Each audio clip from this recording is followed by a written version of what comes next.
Padrão os outros. Isso. Termo 12, Lula, fatos após a presidência. Ainda no dia 13 de dezembro de 2016, Procuradoria-Geral da República, colaborador Emílio Odebrecht, acompanhado de seus advogados, presentes também os membros do Ministério Público. Doutor Emílio, aqui no anexo que o senhor apresentou, de número 12, o anexo é intitulado Lula, fatos após a presidência. O que o senhor tem para narrar de relevante aqui para a colaboração que envolve esses fatos aí após a presidência? Dentro do relato que eu fiz nesse anexo 12, se eu não me engano, foram 3 ou 4 destaques fundamentais. Primeiro, a minha contribuição a ele no sentido de que o melhor caminho que ele estava visualizando para o programa de como ele se dedicaria a um programa, principalmente que ele iniciou muito com a África. E eu dizia a ele, chefe, inclua a América Latina, você não pode excluir a América Latina. A América Latina, muitos países têm uma relação aí com vocês, têm uma relação consigo pessoalmente, e não se justifica você estar só focado na África e esquecer a América Latina. Procure colocar as duas coisas como sua plataforma de trabalho, como sua plataforma de contribuição. E mostrando a ele que no programa do Fernando Henrique, ele iniciou com a criação do Instituto e que depois se transformou em fundação. E eu me lembro perfeitamente desse estudo, do porquê que transformou-se em fundação, coisa que também eu sugeri a eles, que em vez de ser instituto, que fosse também fundação. Mas eles terminaram optando por instituto, não fundação, diferentemente, apesar de Fernando Henrique também ter iniciado como instituto e depois transformou em fundação. E eu disse, olha, você tem muitos amigos, reúna um grupo de amigos e eu tenho certeza que todos podem contribuir para criar um fundo capaz de dar o suporte inicial para os programas do Instituto ou da Fundação, etc. Coisa também que foi feito com Fernando Henrique, que naquela época foram em torno de 29, 30 que Fernando Henrique conseguiu empresários para empresário, e inclusive, se eu não me engano, ele contou com o apoio daquele que foi do Banco Central do governo dele, como é o... que foi nosso sócio. Não, Armínio Fraga. Eu pensei nele e Armínio Fraga.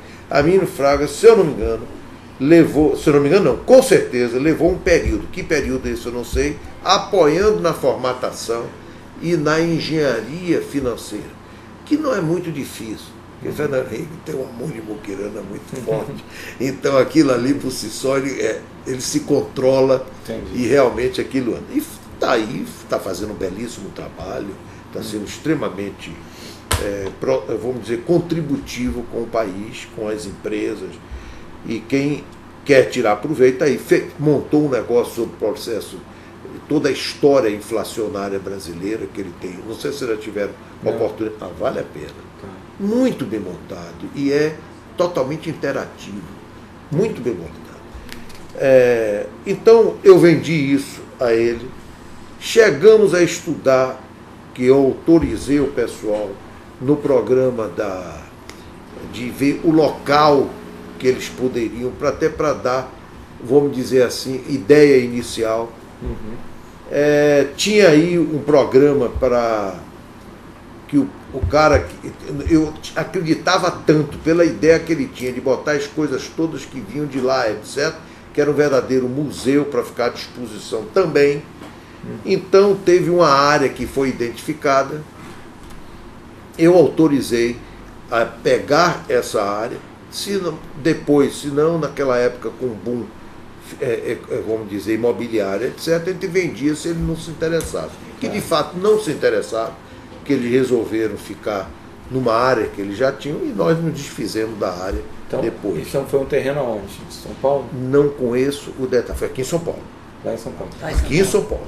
Bem? Lá em São Paulo. Até em Brasília. Ah, desculpa. Tá. E então esse terreno foi comprado para ser destinado a um futuro Instituto Lula. Exatamente. Mas aí eles não se interessaram. Quem comprou esse terreno? Nós fomos a Odebrecht, mas quem aparece formalmente como comprador? Eu não, olha, a informação que eu tenho que parece que Marcelo identificou a DAG, se eu não me engano, que é um ex-companheiro da universidade dele, amigo dele, que como não queria que amanhã ou depois, se por acaso eles quisessem, fosse uma transação da Odebrecht com o Instituto Lula, então fosse uma transação de uma empresa terceirizada com o Instituto Lula. Mas o Odebrecht não queria aparecer, então, nesse olha, eu não Qual a razão podia de botar a DAG como...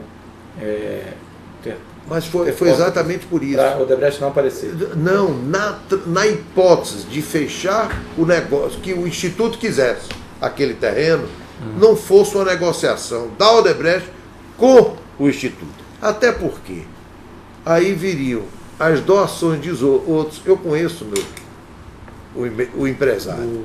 O empresário começava, então a Odebrecht está vendendo isso aí, no fundo a doação dele está saindo de graça, porque ele já está botando um valor adicional. Isso é usual. Quer dizer, então eu disse, olha, cuidado, para amanhã ou depois a gente não comprar em nosso nome, ter de vender ao Instituto Lula, então procura ver como alguém pode... Mas não vamos negar, é nosso. Para todos os efeitos, é nosso. Esse alguém é que venderia isso, mas não deu, porque o Instituto Lula não quis. Mas tem um problema grave nesse negócio do terreno, não é só isso de não aparecer, porque houve a DAG foi usada, é uma falsidade aí, né? O dinheiro não era dela. Como é que foi transferido o dinheiro para a DAG pagar esse número? Não conheço detalhes. Por isso que eu estou dizendo, não conheço mesmo, mas Marcelo eu tenho certeza que deve ter colocado na delação dele. Tá, mas no relato dele. Deixando claro que não é tão assim. Mas eu posso lhe dizer que não houve nenhum. É aquele negócio, aquilo que eu tenho consciência que houve e aquilo que eu tenho consciência que não houve. Este assunto foi iniciativa minha de nós fazermos isso. O Instituto. Quer dizer, de provocar, fazer isso. Nem era instituto, era fundação. Iniciativa minha de procurar dizer, vamos ajudar para viabilizar esse negócio. Surgiu essa oportunidade de terreno. Foi comprado, não usou, então vamos dar sequência. Não foi usado e desfaz. Se não fosse usado, ele desfazia. Estava no nome da DAG, o que fez a DAG? Vendeu o terreno? Isso que eu não conheço. Aí o Instituto Lula ficou lá no local onde ele não quis sair, lá o outro local. Exatamente. Perfeito. É o local que está hoje, não? Eu acho que é. Eu acho que é. E aí, como é que foi que a Odebrecht... Porque até onde eu sei, é o lugar que eles iniciaram é o que eles estão hoje. Pelo menos, olha, tem algum tempo que eu não vou lá. E aí, como é que a Odebrecht ajudou mais nessa constituição do Instituto? Só com a cota dela. Que me perguntar qual foi, eu não sei. Mas deve ter registro. O senhor tem anotações aí, não? Eu não, mas a empresa tem. Tá. E aí é uma cota em dinheiro que foi doada para o Instituto? Foi, todo mundo fez uma cota. Quem mais fez essa? Não sei. Mas com certeza mas tem. Mas o senhor lembra de quantas pessoas se reuniram? No mínimo 10 pessoas. 10 empresários, empresas? 10 empresas, no mínimo. E aí... Quanto saiu para cada um, eu não sei. Tá. Agora, eu posso lhe afirmar que foram várias contribuições daqueles que ele se sentia à vontade de falar. Mas a contribuição era para quê? Para o Instituto ir se mantendo, para comprar um outro imóvel? Para que era essa contribuição? Não, era para criar um fundo, aquela ideia. Aquele fundo, a ideia fundo que eu levantava para eles era para O constituir. senhor não sabe em o ordem de fundo. grandeza quanto é que ficou o fundo? Não sei. Não Deve sei. ter sido feita estimativa para saber quanto que era um fundo suficiente para manter o Instituto. Né? Mas eu não entrei nisso. Por isso que eu estou dizendo, nem nós. E quem estabeleceu o valor, independente do Aí senhor eu tenho lembrar ou não? certeza que quem fez todos esses estudos para ele deve ter sido o presidente do Instituto. Que é o Que é o. Como é o nome dele? Paulo Camoto. Paulo Camoto. Então quem trouxe o valor que seria necessário foi o Paulo Camoto. Eu acho que foi. Eu acho. Tá. Mais alguma Porque eu sei que nós demos a nossa cota. Tá. Isso eu sei. Que eu autorizei a dar. E isso tem registro na empresa. Eu não tenho isso. Agora eu não sei qual foi o valor.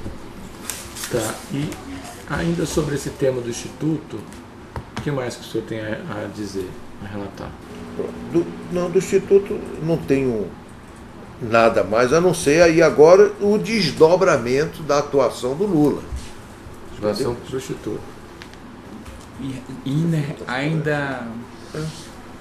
Olha este país. Sim, é isso que eu quero dizer. Aí teve o. Desculpe.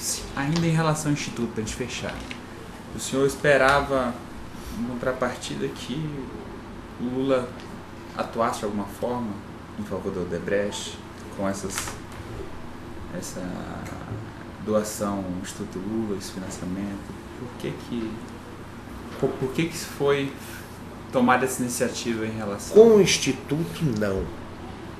Mas, sem dúvida nenhuma, eu sempre vi um apoio, da mesma forma que eu vejo e vi no Fernando Henrique. Por exemplo, Fernando Henrique já convidou para fazer palestra o presidente dos Estados Unidos, o ex-presidente. Nós fazemos parte de uma associação ao qual ele está presente. Ele é um homem influente lá. Nós tínhamos problema na Flórida com os cubanos, americano e cubano. Claro, eu pedi, junto com o Fernando Henrique, para que ele pudesse ajudar a gente, junto com o Clinton, para que ele pudesse nos ajudar a não evitar que tivesse desdobramentos negativos para a organização em função dos programas nossos de estar trabalhando em Cuba vis-à-vis a Flórida. Então, o que eu quero dizer é que, claro que eu via, ao ajudar a ele no programa do Instituto, e ele fazer palestra, aí que está. O que é que eu vi? É ele arrumar a casa, criar uma base para ele poder fazer as palestras dele. Claro que ao fazer palestra nos países que nós estamos, reforça a imagem do Brasil, reforça a imagem da organização, até porque muitas dessas palestras foram feitas por iniciativa, provocação, inclusive nossa, em função de desejo. Por exemplo, na África, o desejo de todos esses países que tinham relação e que faziam parte do programa com o Instituto, etc., almejava muito conhecer as ideias como o negócio da Bolsa Família, dessas questões sociais, etc. Então, isso era importante. E aquele pessoal todo para aquela, vamos dizer, aquele auditório, ouvir lá o Lula, etc., etc., e está lá escrito patrocínio, Odebrecht, OAS, Andrade, outro, e o nome Odebrecht, eu tenho certeza que a maioria daquela plateia olhava e via Odebrecht, sabia quem era. Os outros não sabiam quem era. Então nós terminamos criando uma imagem adicional perante toda a comunidade, a sociedade. Claro que isso foi importante para a gente. Claro que foi. Então, isso é uma realidade. Agora, quero deixar, olha, com toda a abertura, ele efetivamente, e nós propiciávamos, quando nós e outras empresas, toda a condição logística para ele. Se me perguntar, você disputava o valor? Não, eu não disputava. Não era porque era 150 ou 180 ou 200 mil dólares por ele fazer uma palestra lá, realmente, aí eu não disputava.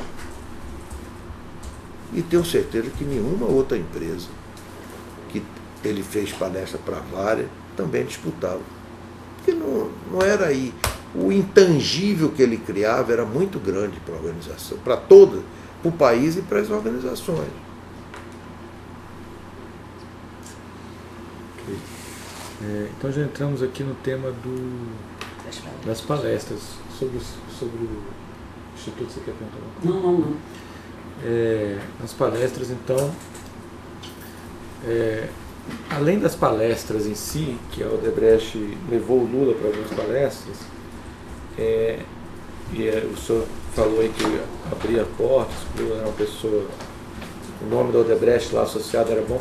Havia também um pedido para que nessas oportunidades o Lula conversasse com autoridades, a favor da Odebrecht, tinha esse tipo de... Entendo, você já me conhece um pouco. Não olhe isso como falta de humildade, não. Não, eu acho que você só tem que falar como as coisas são. Quem introduziu o Lula fomos nós.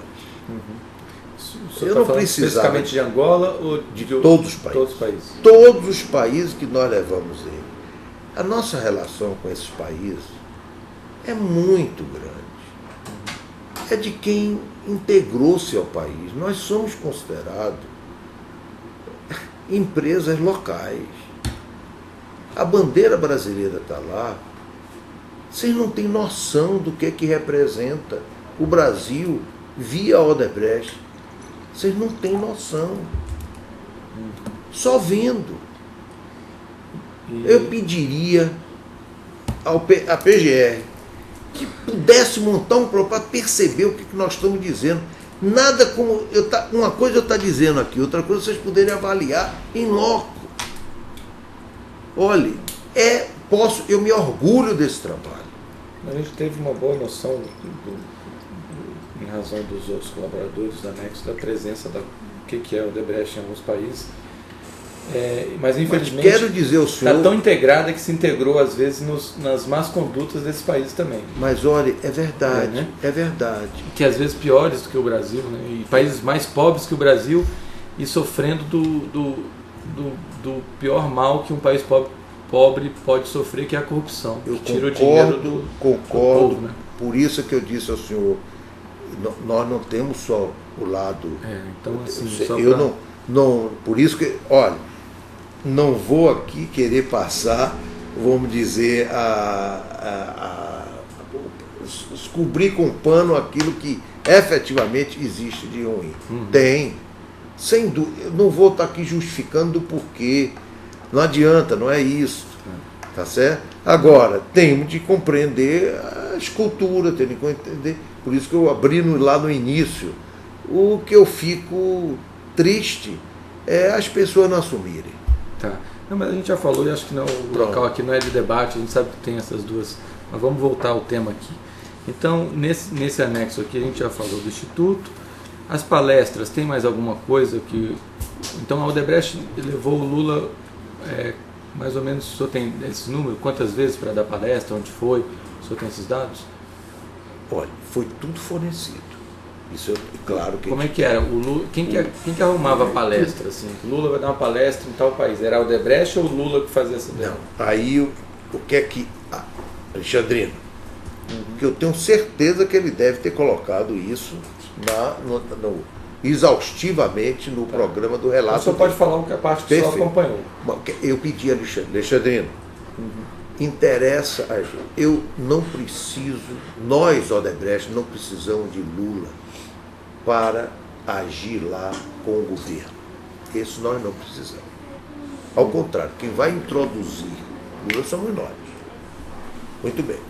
Outra coisa, perante a comunidade, que tem vamos dizer, uma paixão pelo Brasil, pelo futebol, pela cultura, pelos brasileiros, por tudo isso, e todos eles tinham uma imagem, e continuam tendo, apesar de tudo, impressionante sobre a pessoa do Lula, carismática lá para ele.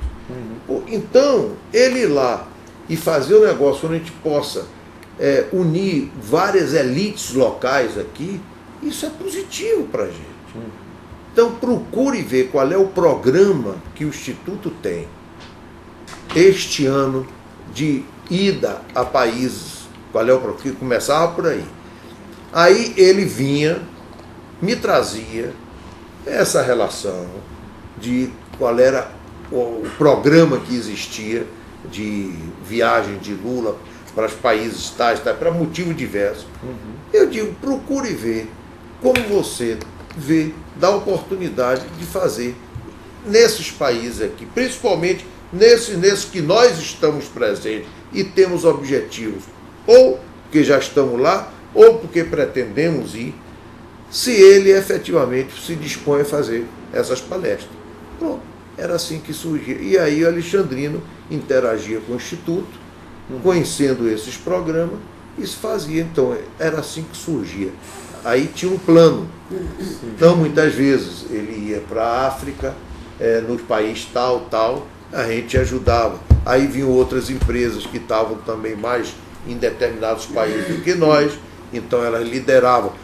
Nós liderávamos naqueles países em que nós tínhamos uma posição diferenciada, e as outras naqueles países que elas tinham. As outras empreiteiras, basicamente. E como é que era essa logística? Eu pagava tudo para o Lula ir e mais um honorário para ele, pela palestra para ele? Exatamente isso. Praticamente, se era uma empresa só, pagava tudo. Se eram várias empresas, era rateado entre as empresas. Quanto que eram os honorários dele para uma palestra? Variava muito. Até onde eu sei, por isso que eu disse, até onde eu sei, variava entre 150 e 200 mil dólares. Dólar, né? Dólar. Palestra. Palestra. Ele ia como de avião de carreira ou ia em jato da empresa? Como é que... Jato da empresa, sempre eu buscava, era uma linha que nós tínhamos, não usar jato da empresa, se procurar arrendar. Por quê? Porque eu sempre tive receio de não só ele, como qualquer outro, inclusive convidado, etc., acontece um acidente, você assume toda a responsabilidade. Então, mas de qualquer forma, eram aviões eram aviões fretados. E aí quem ia com o Lula nesses eventos, acompanhando? Na maioria das vezes, era o próprio Alexandrino que eu mandava. Na maioria. E o Lula levava alguém da parte dele? Sim. E eu, desculpa, o entourage, como a gente diz. Isso que eu ia falar. E quantas pessoas? Estimava em quantas pessoas? Mas, pelo menos para os apoios logísticos, para problema de ajudar na redação, ajudar no problema de hotel dele, disso e daquilo, eram umas 8, 10 pessoas, acreditava eu. Todo mundo nesse avião fretado. Né? E pessoas do Instituto. Quando eu estou dizendo isso, são todos do Instituto. E o custo não necessariamente ia no avião, não. Iam às vezes... Eu diria que iam menos. Só ia mais 2, 3, 4, 5 pessoas, mas muitos, aquela tropa de como é que chama? De abertura. Sei. Ele tinha uma equipe do Instituto que ia lá para fazer todo o processo de conhecimento logístico disso, né? Quer dizer, nós criávamos as condições, mas era a estrutura dele era que fazia as coisas. O senhor estima quanto custaria, quanto custava, além dos honorários, mandar o Lula fazer uma palestra, quanto saía? Mas, eu diria, se tirar o avião, o resto não tinha expressão. O avião era caro. O avião sim. Aí tinha hospedagem. Aí não tem expressão. Tem mais algum ponto em relação a palestras que alguém queira acrescentar? O pagamento. Onde se dá o pagamento dos honorários? Onde está? Onde se dava? Era aqui no Brasil? Era fora? Não. Tudo era aqui o Instituto. Era para o Instituto? Tudo. Foi feito, nós mandamos. Isso aí, na hora que surgiu o negócio, eu mandei, inclusive, em algum lugar tem todo esse levantamento. Tudo contabilizado. Foi. O senhor falou dólar, mas convertia no dólar do dia e depositava. Os valores são sempre diferentes. Exatamente. E sempre paga pessoas jurídica ao Instituto, sempre foi. Odebrecht, diretamente Odebrecht, Quem pagava era quem? A construtora mesmo, a CNO? Aí com certeza não era só a uma empresa construtora. do grupo. Era uma empresa do grupo e talvez cada país, provavelmente esses rateios, aí eu tenho certeza que era feito Tá. e não era fácil de fazer, porque cada um queria o máximo de benefício, mas não queria nada de custo. Entendi. E, então, vamos passar para o próximo ponto aqui ainda nesse anexo. O que mais que o senhor tem a acrescentar ainda sobre essa questão da pós-presidência? O senhor falou do Aí teve Instituto e das palestras. Oi? Então, o que o senhor mais tem para falar sobre... o Taiguara. O que foi essa história do Taiguara? O Taiguara, o que houve de Taiguara? O Taiguara era sobrinho do Lula. Numa viagem dessa, ele falou com Alexandrino. Ele foi na viagem? Quem? O Taiguara? O Taiguara? Ai, não sei, mas acho que não. É que você falou numa viagem dessa? Numa viagem... o Lula falou. Tá, o Lula numa falou. viagem dessa para o exterior, ele falou com Alexandrino que tinha um sobre... sobrinho. Olha, eu tenho um sobrinho que tem uma sociedade em Portugal com um sócio português. E se vocês puderem dar uma oportunidade de trabalho, Alexandrino me falou. Eu disse, Alexandrino, filho, nós sempre demos oportunidade a qualquer pedido, seja de político, de setor público, seja de privado, seja lá o que for. A não ser que a gente não tenha mesmo. Mas, de um modo geral, eu digo, é para dar a qualquer pedido. Agora, que nós não podemos levar, depois de 90 dias, sem uma avaliação. E só fica quem pode contribuir com alguma coisa para a organização, porque tem valor. Seja ele pessoa física, seja ele pessoa jurídica. Então, essa é a regra que existe. Eu disse, vá, converse, verifique. E surgiu a oportunidade em Angola dele prestar lá serviço. Era serviço de quê? Foi serviço ligado à área de engenharia energética, alguma coisa dessa. Aí eu não conheço mais os detalhes. Eu autorizei que ele fizesse. Era sediada em Portugal, mas aí era prestou esse serviço em Angola. Eu não sei se foi só em Angola. Em Angola eu tenho quase certeza que teve. Ele prestou serviço para a Odebrecht. Para a Odebrecht. Em Angola e talvez em outro lugar. Senhor Guilherme, uma dúvida que fica, se era um procedimento comum da empresa dar essas oportunidades, por que teve que passar para o senhor para autorizar esse caso do Taiguara? Por causa da relação minha com o Lula. Só. Tudo que tinha. Aí era uma regra que todos respeitavam. Quer dizer, na hora que eu tenho a relação com o Lula, com o Chaves, com o Zé Eduardo, qualquer fato que tem a ver com eles, qualquer pessoa me trazia. No mínimo para eu ter conhecimento. Do Taiguara, o senhor não sabe o valor dessa contratação dele? Não sei. E foi, além dessa de Angola, o senhor sabe se teve alguma outra? Também não sei, mas isso eu tenho certeza, doutor Sérgio, que na colaboração, no relato de Alexandrino, ele deve ter colocado isso com todos os detalhes. Mas o senhor não ficou sabendo? O senhor autorizou sem saber o valor do curso? O senhor depois não procurou saber, não tem anotado? Não, pelo seguinte, deixa eu compreender. Porque eu tinha quem cobrasse isso. É aquele conceito. Tinha um responsável por resultados. Ele jamais iria dar uma prestação, fazer um contrato de prestação de serviço que não tivesse retorno para ele. Se não tivesse, ele não teria, ele seria colocado para fora, mas não tenha dúvida, e eu saberia. Então, se não foi colocado para fora, é porque ele teve algum serviço que foi útil para o pessoal lá no empreendimento. Que ele tem autonomia para decidir, contratar, etc. Porque é um contrato como qualquer outra empresa, como se fosse qualquer outra empresa. Isso eu diria, é muito importante, sinceramente, entender isso. O espírito é de que a oportunidade pode e deve ser dada. Agora, ele só continuará, seja um pedido de emprego para alguém, pessoa física, seja um pedido de trabalho, de contratação para uma pessoa jurídica, se efetivamente tiver condições de fazer com qualidade e competitividade.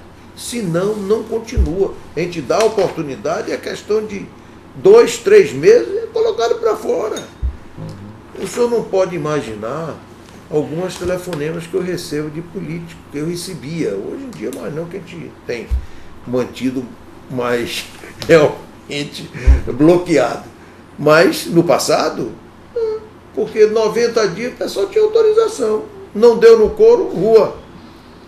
Pronto, aí eu recebia as informações, a telefonema, recebia e-mail, recebia reclamações de tudo quanto é natureza. Ainda sobre o Taiguara, o senhor tem mais alguma coisa a acrescentar? É importante ouvir isso. Deixa eu ler talvez aqui, deixa eu ver. Consulte aqui. o seu... Você me permite? Fica à vontade. Só pedirei que o senhor, ao consultar, se o senhor puder ler, falar com as suas palavras, em vez de ler literalmente, o senhor pode consultar, mas quando falasse com as suas palavras.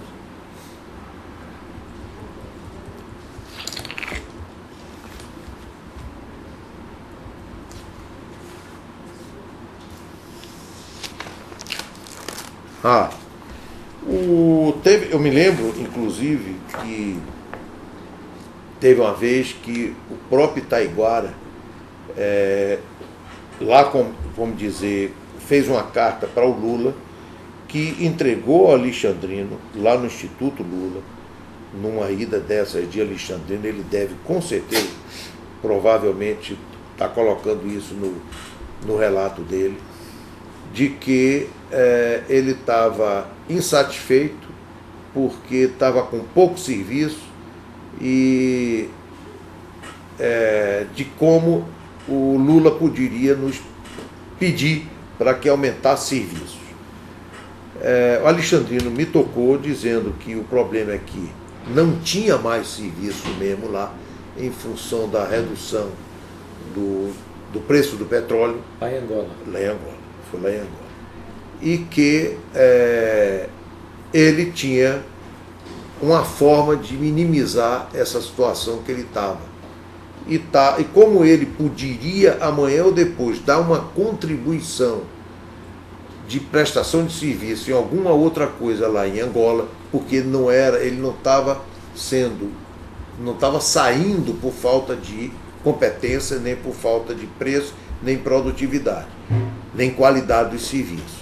O que ele estava saindo é porque não tinha mais saído.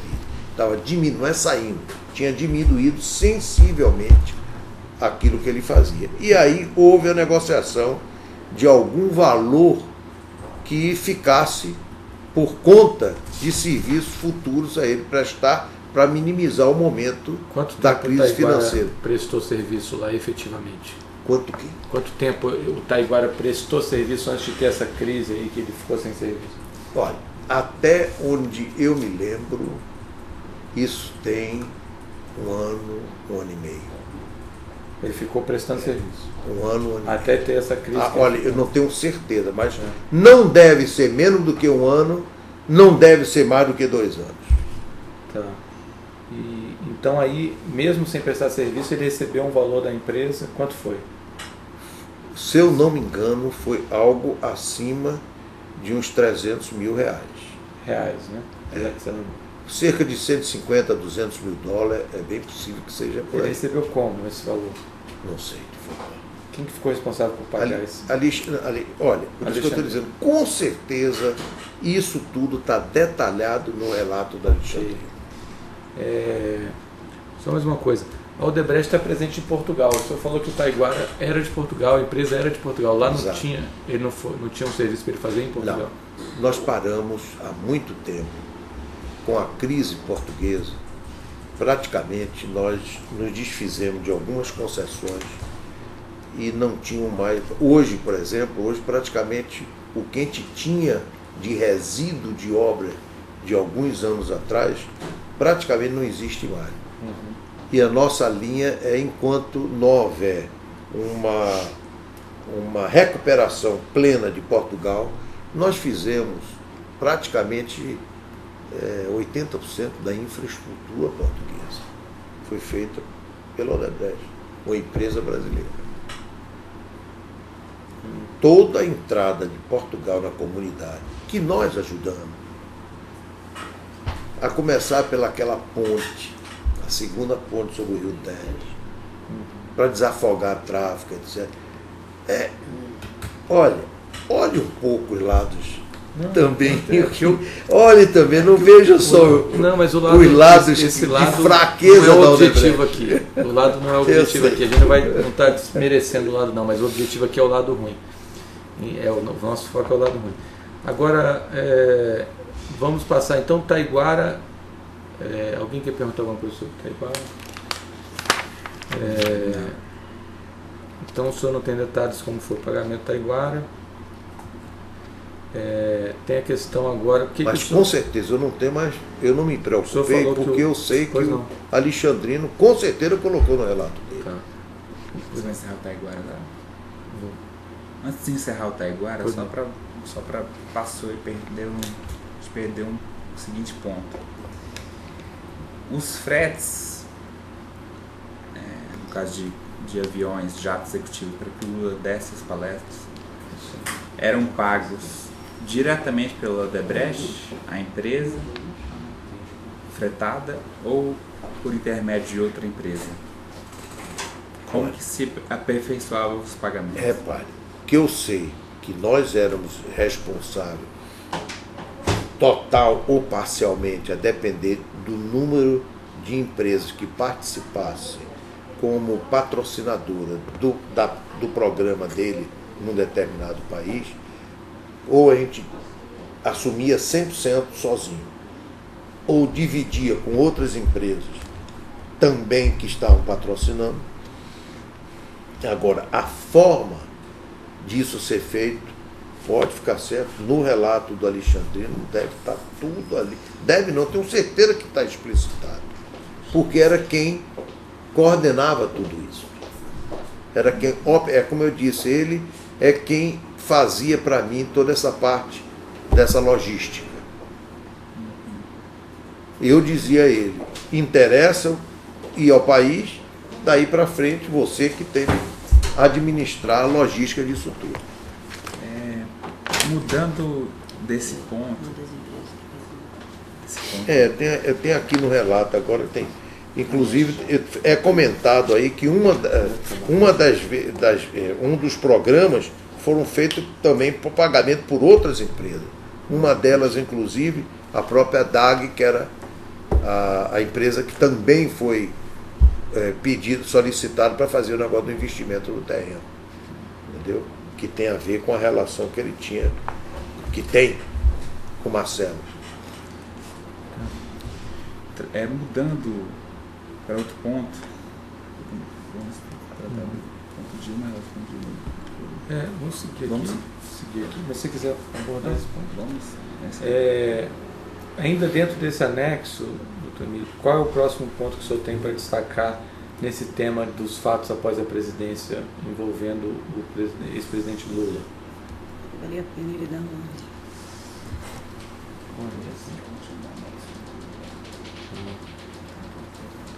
eu estou... Pois não, vale a pena ele relembrar isso. São pontos esparsos. Assim. Nossa, um cheiro aqui. E não tá, não, é 20 graus.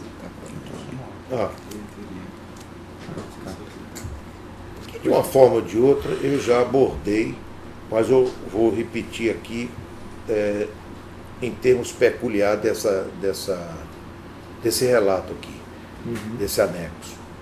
Era, por exemplo, minhas conversas com ele, que eu tinha sobre coisas onde ele, de uma forma ou de outra, teve uma certa responsabilidade, claro, é minha de entrar ou não no negócio. Quer dizer, nós entramos na questão naval, a responsabilidade de termos entrado fomos nós.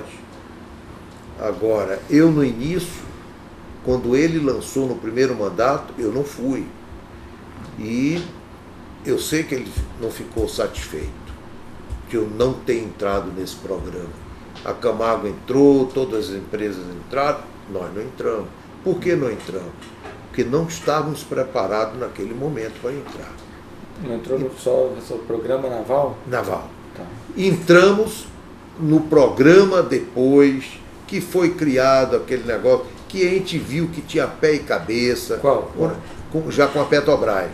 O programa da Sete Brasil. Sete, tá. Quando entrou a Sete Brasil, que a Petrobras efetivamente se comprometeu com aquele volume, aí nós tem valor. Aí nós fomos buscar um sócio externo, nos associamos a ele, verificamos um programa lá na Baía da Enseada, fizemos aquele investimento, etc. Então, essas coisas foram o negócio do etanol, que ele, de uma forma ou de outra, sempre pedia que a gente procurasse, vamos dizer, desenvolver esse programa, etc. E eu dizia, a sua ministra, você gosta e ela detesta. Porque eu não quero é ser prejudicado amanhã. E está lhe trazendo outros problemas. Tinha o programa do Corinthians, que queira ou não queira, nós vamos tratar mais adiante, que ele pediu para que efetivamente a gente encontrasse uma forma de ajudar a viabilizar aquele estádio. Então teve algumas coisas que eu procurava dar a ele uma satisfação naquilo que o governo Dilma, quando ela assumiu, não estava, ao contrário, estava exatamente procedendo conforme era meu receio que eu dizia a ele. Foi sobre o etanol, no controle do preço, foi sobre o programa da naval, buscando desprestigiar tudo que tinha sido montado, a essência. Era no programa do Corinthians, criando todas as dificuldades para o programa do financiamento. Aí chegou ao ponto de dizer, eu não tive isso, mas a informação que eu tenho é que ela disse a Marcelo. Que Marcelo me disse, eu não vou achar que meu filho vai mentir. Então ele disse que ela chegou e disse assim, vocês aceitaram o que Lula pediu, porque quiseram. É verdade, ela tem toda a razão. Então eu procurava dar a ele. No início, ele ainda tinha condições, eu tenho certeza, de algumas influências. Entendi. Então, com o tempo ele perdeu completamente. O que o senhor quis dizer com isso, com essa frase da Dilma, é que vocês ajudaram o Lula, ou deram o que o Lula pediu, o que quiseram, mas não vem cobrar agora de mim porque... Isso em parte. Mas ela já era contra o programa, vamos dizer... Estou falando de forma direta. Ela quer dizer que o compromisso da Odebrecht era com o Lula, né? Ela não era compromisso com o Lula. Primeiro, o compromisso era conosco mesmo. Quer dizer, se eu entrei naquele negócio, eu tinha o direito de entrar ou não entrar. Por isso que eu disse que o negócio da naval, na primeira, vamos dizer, na primeira solicitação que o Lula fez, nós não entramos. Tá. E eu fui a ele e disse a ele por que nós não íamos entrar. Seria uma irresponsabilidade de eu entrar no negócio onde eu sabia que eu não ia poder dar conta. Tá certo. O que mais que o senhor tem para narrar? Não, a essência que eu saiba... Teve... Eu coloquei aí um assunto de uma ajuda a José Genuíno, que estava com problema de dificuldades, etc. Eu sabia que Lula gostava. E ele sempre teve um comportamento exemplar conosco. O Lula que pediu? Não. Nós que tomamos a iniciativa. Mas como é que o senhor ficou sabendo que o Genuíno... Porque aquele negócio, Alexandrino sempre acompanhava meu pedido. Só para ter uma ideia, o pai de Cláudio Melo, na época eu era executivo, o pai de Cláudio Melo era Cláudio Melo, e o outro é Cláudio Melo Filho. O Cláudio Melo, pai, que trabalhava comigo, ele tinha no PA dele, que é o programa de ação durante o ano, uma das obrigações que ele tinha comigo era continuar acompanhando e dando assistência a todos os potenciais que saíssem, seja da área política, seja da área tal, e que tivesse no ostracismo. Então, neste momento, a gente vê como a gente podia ajudar com a oportunidade de trabalho, a gente poder ajudar com isso, aquilo, que amanhã ele tem um potencial, voltava, ele ia olhar para a gente de forma diferente. Então, a mesma coisa, o Genuíno era uma pessoa do bem, este era uma pessoa do bem. Sempre quando a gente ia, que ele via um pedido legítimo, ele não tinha receio nenhum, lutava para poder conseguir as coisas e nunca nos pediu nada. E foi o Alexandrino que foi pedir para fazer esses pagamentos para ele? Não, o Alexandrino soube que ele estava com dificuldade e estava com problema de saúde. Aí eu disse, Alexandrino, verifique isso. E conforme for, dê uma ajuda ao rapaz. Ele já não era mais nada. Eu estou dando um exemplo aqui para poder caracterizar, mas, por outro lado, quem me apresentou ele lá no passado foi Lula. O que mais que o senhor tem para... Eu não vi mais nada aqui, não, do que eu tinha colocado, e não me lembro de mais nada. Eu acho que o importante eu pude colocar. O senhor tem alguma essa coisa? Conversa com o Palocci e Guido Mantega, o senhor chegou a tratar de temas de ajuda, de um tema de um valor fixo? Não. Nunca tratei com eles dois sobre isso. Porque o que a gente sabe é que para aquela história da conta corrente, o senhor sabe alguma história dessa? Não. Eu sei que era tratado com ele administrava essa conta corrente. Ele quem? Ele Palocci. Isso eu sei. Então tá. Essa conta corrente era entre o Palocci e quem? Marcelo. Então o senhor sabia que existia essa conta corrente? Eu sei. E o senhor... Aliás, eu coloquei isso no... O senhor não contou ainda essa... Não, mas eu estou dizendo, mas eu coloquei em algum lugar aqui na... Então é bom que o senhor fale. O senhor colocou no anexo, o senhor entregou os anexos, mas o senhor agora tem que... Perdoe, tem razão. A não ser que esteja em outro anexo que a gente vai tratar ainda, ou é Não aqui? sei ainda. É nesse tema? Deixa. Então vamos falar desse tema Pronto. agora, porque senão vai passar. Esse tema é importante. Está ótimo. Conta essa história, a gente sabe que isso vai estar possivelmente no depoimento do Marcelo, mas conta o que o senhor viveu dessa história da conta corrente. Perfeito. Por que foi criada uma conta corrente? Essa história de conta corrente. Pode, deixa eu... Adriano, você. Uma pessoa indicada para isso é o Adriano. Vamos abaixar.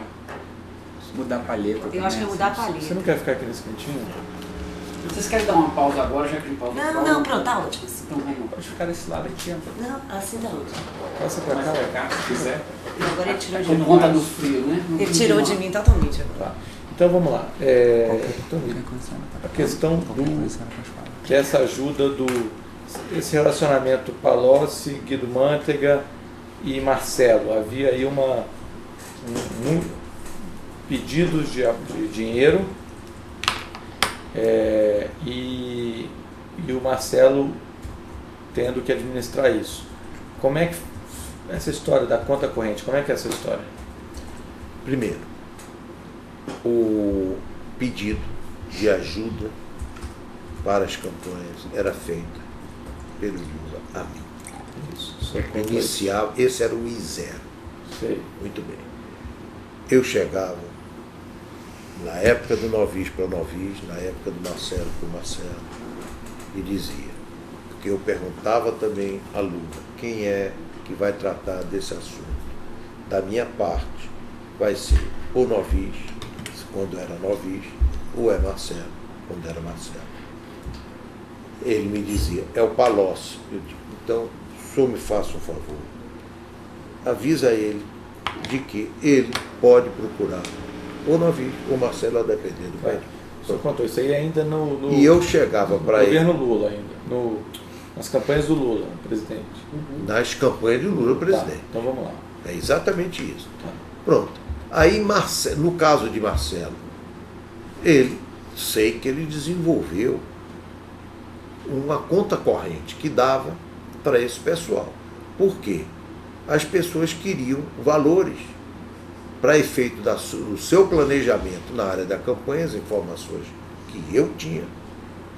E Marcelo, esse contabilizava tudo e estava querendo sempre reduzir os negócios. Eu sei, inclusive, uma vez que ele me deu uma ordem de grandeza entre quando ele iniciou até recentemente, antes dele ser preso. Era um valor, se eu não me engano, em torno de 300 e poucos milhões.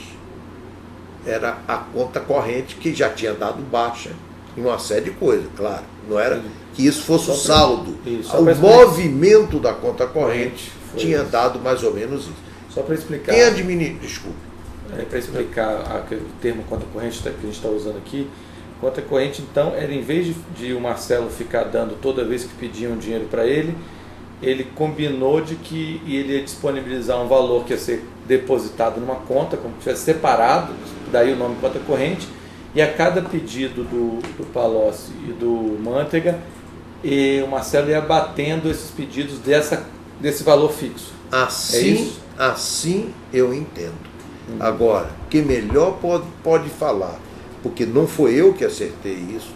O senhor só autorizou o pagamento. Mas exatamente. O modus faciente foi Marcelo que desenvolveu com ele. Mas ele avisou o senhor que estava nesse sistema de conta corrente. Avisou, não só na conta corrente, como me deu a ordem de grandeza. Ele falou por que ele fez conta corrente em vez de dar direto o que estava pedindo? Sim, o senhor ia falar uma coisa que eu interrompi. Então, em torno de 300 milhões. O que mais que o Marcelo falou para o senhor? Não, Marcelo, foi exatamente isso. Então, houve isto. Agora, eu não tenho dúvida. Palocci, quando eu me encontrava com ele, Mantega não. Eu diria que Mantega, se eu tive com ele umas 3 ou 4 vezes, foram sempre encontros em alguma reunião coletiva, em alguma coisa. Nunca eu tive uma reunião, vamos dizer assim, de agenda com Mantega. Diferentemente com Palocci. Palocci, eu tinha uma agenda estratégica com ele. Era com quem eu discutia muito coisas de Brasil, que muitas vezes eu sabia que não adiantava só eu falar com Lula, porque ele tinha algumas limitações. Então eu precisava de alguém que pudesse contribuir para dar, vamos dizer, substância a determinadas coisas. Então, por exemplo, eu me lembro muito bem que eu levei um período investindo muito no problema de fazer o Brasil entrar para valer no programa de biotecnologia, usando toda a matéria-prima que a gente dispõe na América, na Amazônia.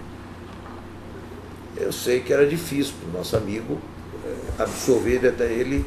O faro dele dava a importância, mas tinha dificuldade de formular as coisas. Então eu ia também dar o suporte via o Palocci. Então eu sempre tinha alguns contatos com o Palocci, muito mais como criar substância para tornar realidade ideias que eu levava para o Lula e que muitas vezes eu sabia que ele tinha algumas limitações. Tá. Esses 300 milhões, essa ordem de 300 milhões, que é um valor ao longo de alguns anos, né? O senhor sabe... se eu não me engano, foi desde que Marcelo entrou... 2008? Provavelmente, então deve ter sido aí 6 anos. Hein? Final de 2008 a 2014. Final de 2008 a 2014. 5, 6 anos. Tá. E é óbvio que a gente já sabe, pelo que a gente viu até aqui, que o argumento era, o pedido era feito sob a desculpa, supostamente ser uma doação de campanha. Mas é uma doação de campanha que se estendeu, era periódica, era perene, né? 2008 a 2014. Né? Isso, como é que era visto pelo senhor, esses pedidos? Isso era doação de campanha mesmo ou era um pedido para manter as portas abertas, como o senhor já falou? Olha, eu aí não sei de forma, nem que seja, nem que não seja. Minha percepção era que tinha outras coisas. Não. O que eu tiro é o lado pessoal. Conhecendo as figuras, eu tiraria o lado pessoal. Mas que, sem dúvida nenhuma, devia ter outras coisas, acho. Mas eu seria leviano de querer afirmar uma coisa que eu não tenho como provar. Porque é o seguinte, eu vou ser bem honesto com o senhor. Servidor público, ele não pode pedir nada para ninguém. Essa história de doação de campanha é uma desculpa para se pedir propina e corrupção. Se um candidato quer pedir uma contribuição, ele tem que pedir, a empresa vai lá no TSE e registra. O pior ainda é quando Caixa 2 é pago em espécie ao longo de 6 anos, não tem campanha todo mês, todo ano, tudo. Então, não é, aí é engraçado que quando é campanha é para campanha, quando não tem campanha é para pagar a despesa da campanha. Isso é uma desculpa que é usada no dia a dia, mas agora que é hora de jogar limpo. Não é possível que 300 milhões de reais pagos em 6 anos seja doação de campanha. Isso aqui, na nossa visão, é considerada propina, crime de corrupção. O que a gente quer saber é na visão do senhor como colaborador. Como colaborador. Como colaborador, porque eu sempre falo, quem fez doação de campanha não precisa estar sentado aqui como colaborador. Quem fez doação de campanha está cobertado pela lei eleitoral. Não tem que colaborar. Isso aqui, qualquer servidor público que receba R$1 fora da lei, e uma das leis que amparam o tipo de recebimento de valores é a lei eleitoral, desde que siga aquilo, como o servidor público receba isso, é crime de corrupção. Então, o Palocci e o Manteiga, na qualidade de ministros, cada qual na sua época, ao solicitar um valor a qualquer pessoa, o senhor cometeu crime de corrupção. Eu vou depois mostrar para o senhor, o Código Penal diz assim, corrupção, solicitar, não precisa nem receber. Solicitar, receber um não na cara, já praticou o crime. Então, é só para a gente se situar e botar o pé no chão, porque até agora a gente está falando de muita coisa boa, e tem coisas boas, eu não nego isso, mas do mesmo jeito que o senhor quer ressaltar as coisas boas, eu sou obrigado aqui a trazer o lado podre e o lado ruim. São 300 milhões que foram gastos, sei lá com o quê, ainda que fosse na campanha, com santinho, com tempo de televisão, com marqueteiro, que podia ter sido construído escola, hospital, e todo esse Brasil que o senhor sonha e quer ver, esse dinheiro poderia estar lá. Então vamos agora deixar de historinha, de conto de fada e falar as coisas como elas são. Está na hora da gente dizer a verdade como a coisa suja é feita. Não é possível que um ministro da Fazenda fique pedindo dinheiro todo mês para um empresário. Isso não é admissível. A gente, por mais que a gente esteja acostumado com isso, isso não é o correto. E o senhor sabe disso porque o senhor tem a visão dos Estados Unidos e da Europa, como o senhor falou, e lá eu te pergunto, isso acontece? Deixa eu... Primeiro, entendi o espírito da sua provocação. Segundo, é preciso entender que uma coisa é ter o outro lado. Eu tive algum benefício? Eu não tive. Teve benefício, sim, senhor. Me permita uma coisa, não houve o casamento, quero lhe dizer. Então eu não tenho como provar. Se você me perguntar qual é o meu sentimento, eu sinceramente, eu acho que o senhor tem razão. Agora, eu não tenho como provar. Não tenho como provar porque o que é que existe? Não, o que é que eu sei? Me permita, para eu poder dar alguns dados. É só porque talvez explicando um ponto, talvez fique mais fácil para o senhor. O senhor não precisa provar nada do que ele fez. A parte do senhor é o seguinte, eu paguei o dinheiro que me pediram. Esse é o lado do... Mas eu não fiz isso. Primeiro, eu não conheço. Quem pode esclarecer melhor É Marcelo. Sim, mas o senhor foi o avalista do... Não fui Você avaliado. mandou pagar. O senhor mandou Sim, eu pagar. mandei pagar. Vamos lá. Vamos Mas eu ver. não mandei pagar a cada... Entenda, não é isto. Não mandei pagar Então, cada vou dar um exemplo. Eu não, olha, mas é importante. Então eu vou esclarecer. deixar o senhor concluir. Eu não mandei pagar. Olha, pague 100 aqui, paga. Imposto. Olha, foi me pedido ajuda. Você atenda, negocie. Sim. Isso Essa ajuda se chama propina. Só para o senhor saber. Está perfeito. Tá? É propina. Mas Se deixa o eu. senhor tiver pegar o carro do senhor aqui, for viajar até Salvador, parar numa blitz e um guarda de trânsito pedir uma ajuda, o senhor vai achar que isso é ajuda ou vai achar que isso é uma propina? Guarda de trânsito parou o senhor. Ele tem o poder ali de rebocar o carro do senhor, multar o senhor, ou se o senhor tiver certo, seguir viagem. Mas ele está ali com o poder, ele pede uma ajuda para o senhor. É correto isso? Não. Não é Não é correto. correto. Ele tem o poder, ele está se valendo do Estou poder de dele. pleno acordo. Agora, posso. Pode. Posso. Esse aqui é o ponto que eu quero levantar. Eu me sinto. Aí eu estou agora como cidadão. Eu quero compartilhar um assunto que eu acredito. Pois não. Eu acredito que. Por que isso acontece? Acontecia. Acontece. A gente No tá falando do Brasil Odebrecht. inteiro. Não, eu estou falando já como conceito geral. Tal. Por que acontece? A burocracia, eu tive a oportunidade de colocar um prédio nosso, lá em São Paulo, aquela sede. As dificuldades que foram colocadas em tudo Não, isso não. para obter facilidade. Quer dizer, é um negócio institucionalizado Não no nego país. isso, ninguém nega Mas isso. eu Ninguém sei, nega isso. mas é isso é que nós temos de lutar Mas para mudar. vamos mudar isso. A burocracia. Mas eu queria saber se Pronto. os empresários, todos, com a força que têm, com o poder que têm, com o capital que têm, se eles se unissem, em vez de fazer o que a gente vê aqui na Lava Jato, se unissem para se recusar liminarmente a fazer isso. Agora é o seguinte. Me então, permita, mas só deixa eu aproveitar essa oportunidade. Me dê esse. Não, é porque eu não queria que o senhor justificasse corrupção com burocracia. Não vou. Uma coisa não anula a outra. Não Agora, vou. Mas só uma coisa. Então eu acho que. Mas tem uma coisa que eu não sei como é que o senhor vai responder. Mas o senhor está tentando fazer o contraponto e justificar uma prática ruim, uma prática ilícita, com outra prática ruim ou ilícita, que é a burocracia, ou criar dificuldade para vender a facilidade. O que eu quero saber é o seguinte: nós estamos aqui em colaboração.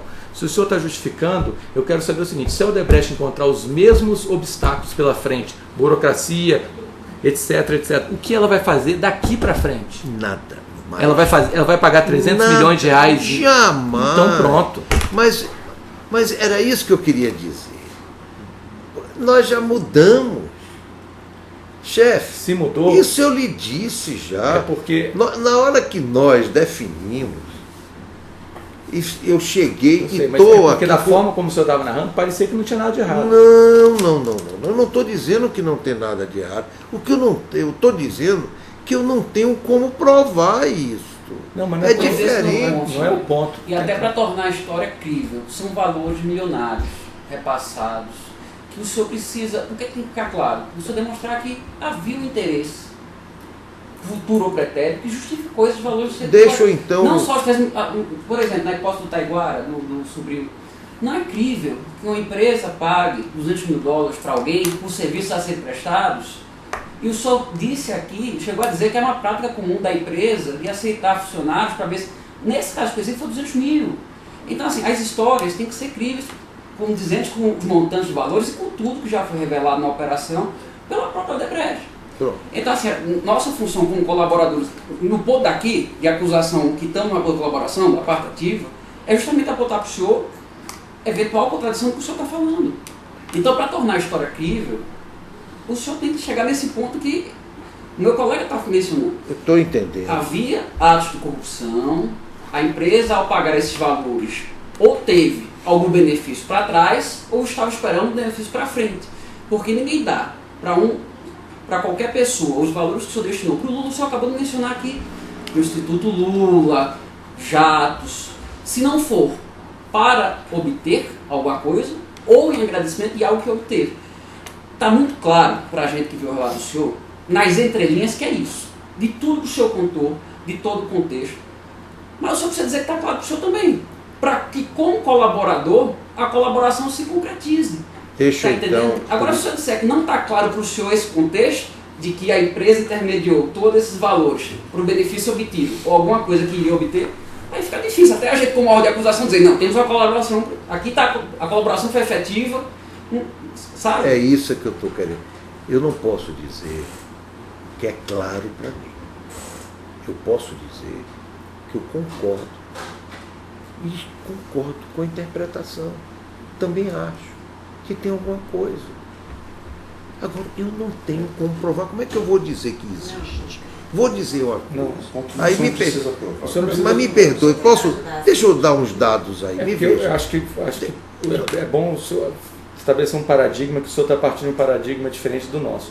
O senhor está falando em provar uma coisa que está lá longe. Na realidade, o senhor é autor. Tem um ruído de comunicação. Mas me permita, peraí, Mônica, deixa eu colocar o seguinte, me perdoe. Eu estou tentando colocar isso.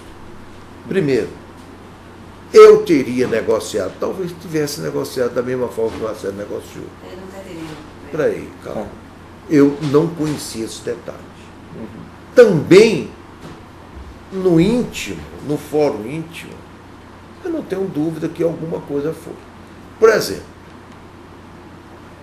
eu tenho certeza que boa parte desses recursos, eu não tenho como provar, foram utilizados.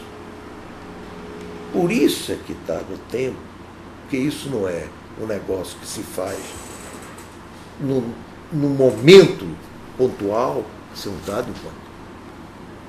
Compra de tempo de televisão. Então, isso que eu quero dizer. Mas, então, veja bem. esse tipo de... Isso acontece. Eu sei a oportunidade que surge. E isso eu sei que eles faziam.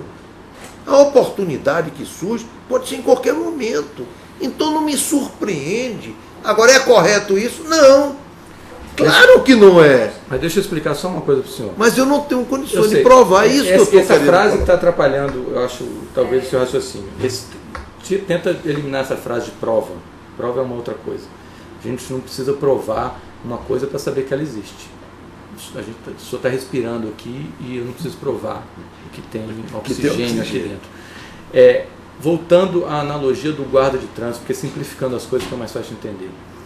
Se esse guarda de trânsito que foi lá e pediu uma cervejinha ou pediu uma propina para liberar o senhor a seguir viagem, pouco importa se ele vai usar esse dinheiro para doar ou para comprar comida para a filha dele, que seria nobre, mas ilícito ainda assim, ou se ele vai gastar na boate.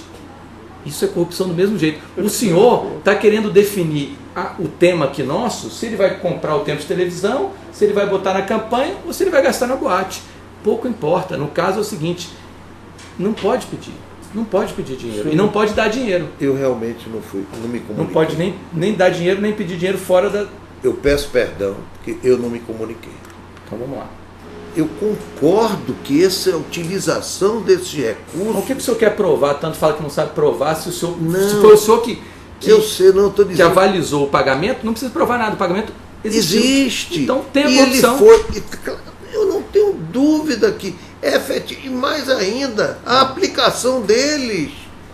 Quer dizer, sim, mas então, é isso que eu estou querendo levantar. Porque se foi para poder ter apoio de um partido, se foi para poder ter tempo de televisão, se foi para isso ou para aquilo, que eu não tenho dúvida que era isso que ocorria. Era isso que ocorria. Então, o que eu no fundo quero colocar, e isso daí que eu peço a vocês, me dá esse voto de confiança. Eu tenho certeza que não existia nenhum processo toma lá da cá deles para conosco.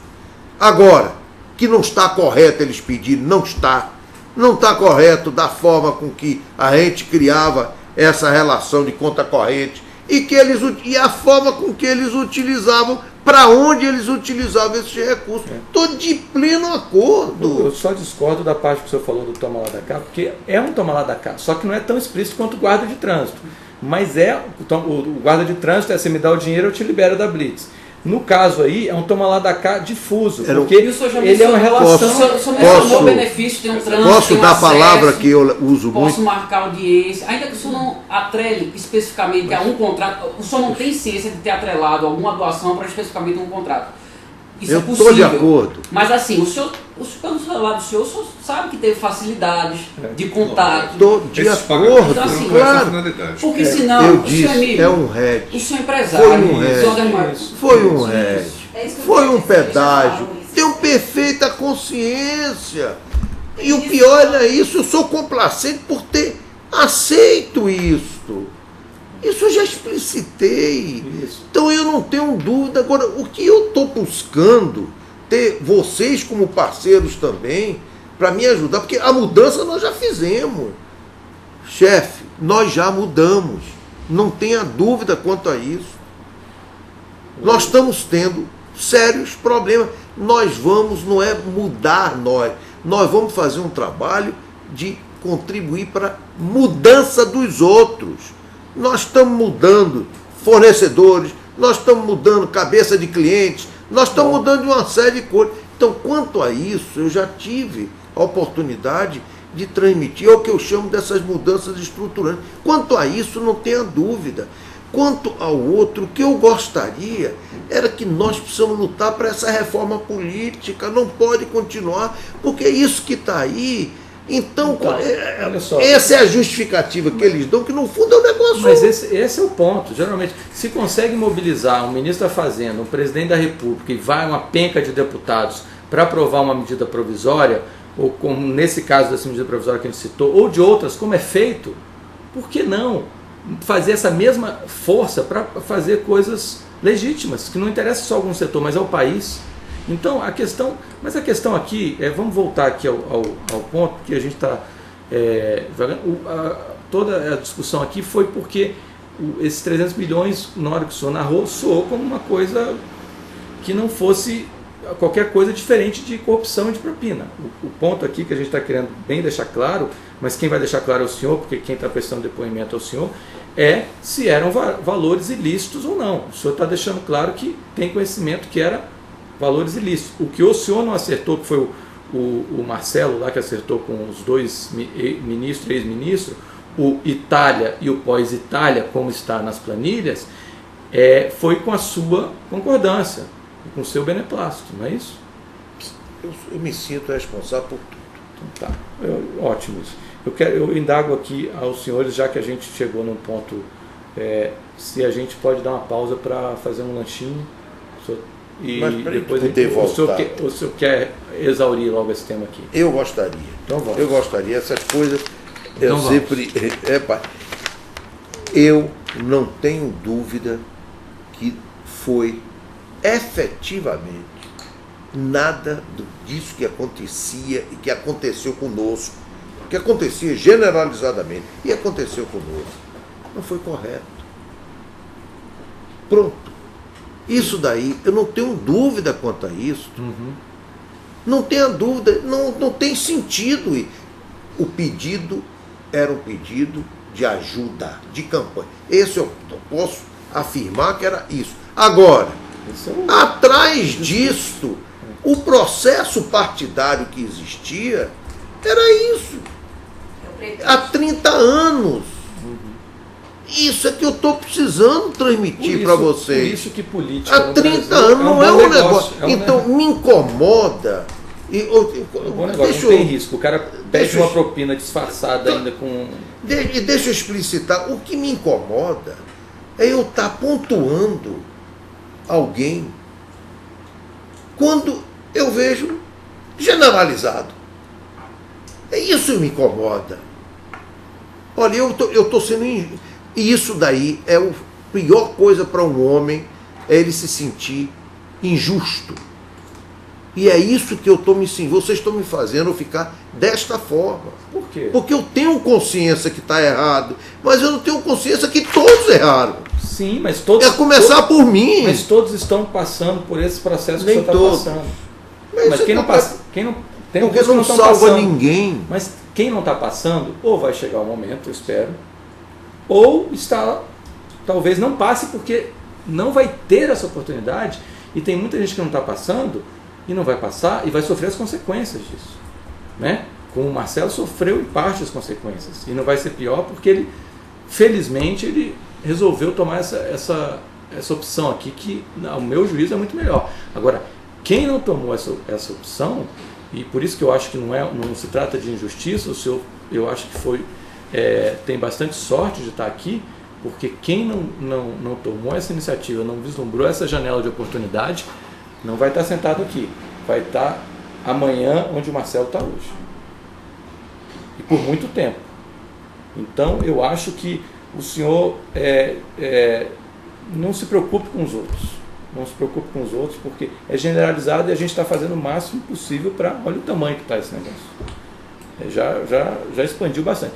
Se vai pegar todo mundo, se vai desgeneralizar, eu não sei, eu acho que não, porque isso não se acaba, mas que vai melhorar alguma coisa, eu espero que sim, eu torço que sim, para que a Odebrecht e o senhor possam atuar com essa competência que o senhor tanto gosta de enaltecer, e ninguém aqui desmerece isso, num ambiente mais justo e como o senhor começou falando, com efetiva concorrência, onde o melhor, o eficiente ganhe, e não aquele que é da cozinha e da sala do presidente.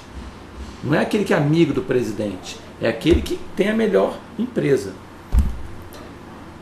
Estamos alinhadíssimos com tudo isso. Então que bom. Eu não Só peço uma coisa adicional.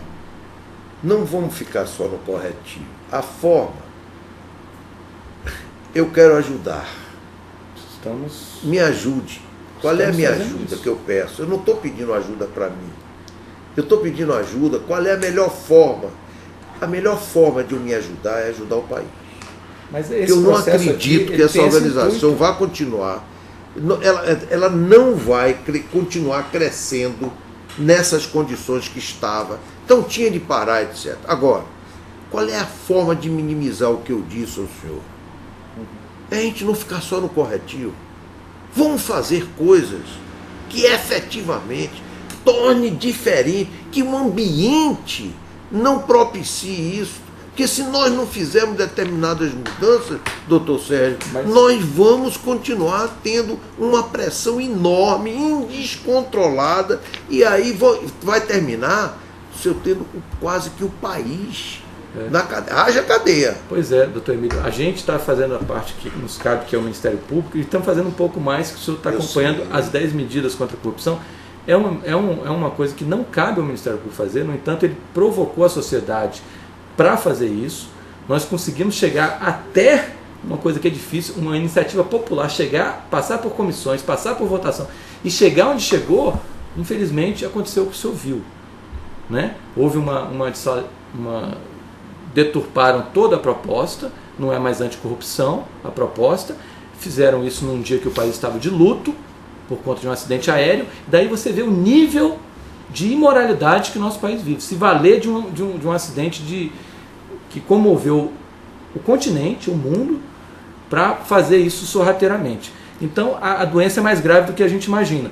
O Ministério Público não é salvador da pátria e não vai resolver o problema do mundo, mas cada um vai fazer a sua parte. Embora entenda as suas preocupações, o senhor precisa entender que foge um pouco das nossas atribuições. As suas preocupações passam por um cenário político que foge um pouco, nós como os agentes públicos, mesmo o Ministério Público, que a função realmente nossa aqui é poder investigar fatos e propor punição judiciária dentro daquilo que a lei estabelece. Então, assim, dentro das nossas limitações funcionais de atividade, e para voltarmos ao objeto da nossa ativa, é esclarecer os fatos. Quando a gente menciona para o senhor precisa deixar mais claro isso, o senhor mencionou agora, mas nessa tendência, nossa obrigação é esclarecer os fatos. Está entendendo? Eu compreendo tudo isso. E eu até, pessoalmente, compartilho da sua indignação de querer mudar o país. O Ministério Público e a Constituição compartilha de alguma forma, como o colega mencionou, das 10 medidas, mas o que compete aqui a nós é esse viés punitivo e esclarecedor de fatos mesmo. Está entendendo? Vocês não têm noção do poder que vocês têm. Poder, olhe positivamente. Vamos transformar esse poder produtivo. A melhor coisa que vocês... Eu quero colocar nossa organização à disposição para isso. Mas tem coisas que nós temos hoje, limitações. O que eu posso fazer hoje, dentro de tudo que, infelizmente, eu perdi algumas condições de fazer, mas vou continuar fazendo. Mas cabeça de cliente, cabeça de mercado onde nós atuamos, fornecedores, investidores, etc., nós já estamos fazendo um trabalho de mudança de cabeça. Bom. Agora, vocês têm um negócio muito importante, que é o único hoje no país que teria condições de chegar, doutor Sérgio, para uma mídia que tem um papel fundamental nesse país e pedir para que ela também invista, não deixe de dar todo o respaldo que ela continua, não. É importante para até a gente abranger tudo que nós estamos falando, não ficar eu com aquela sensação de injustiça que eu tive a oportunidade de compartilhar com o senhor. Mas que a gente possa, a imprensa, também começar a cobrar essas mudanças estruturantes rápida, que passa pela reforma, essa reforma política, que passa pela reforma administrativa, que passa pela diminuição, eliminação dessa burocracia, que essa burocracia ela é muito mais perniciosa do que tudo, porque ela leva para todos os níveis da sociedade. Todos. O exemplo que o senhor deu é um exemplo mais corriqueiro. E não é só no tráfico, não é em tudo.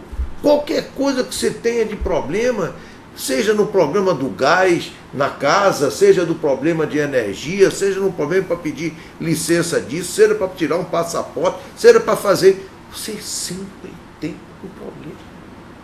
Enfrenta esses problemas. Então, aonde vamos olhar as causas? Estão aí. Está certo. Extrapola o programa do Ministério Público, mas vocês têm um negócio que vocês precisam ter consciência. É o que vocês representam hoje para a sociedade, uma esperança. Então, use a imprensa, porque eu tenho certeza que a imprensa pode nos ajudar muito para a gente precipitar. E aí, eu como instrumento, aí eu posso agir. Ajudar para fazer as reformas, a ajudar para fazer a questão não só política, como administrativa, fazer um trabalho que o Beltrão fez naquela época, que iniciou. Exatamente.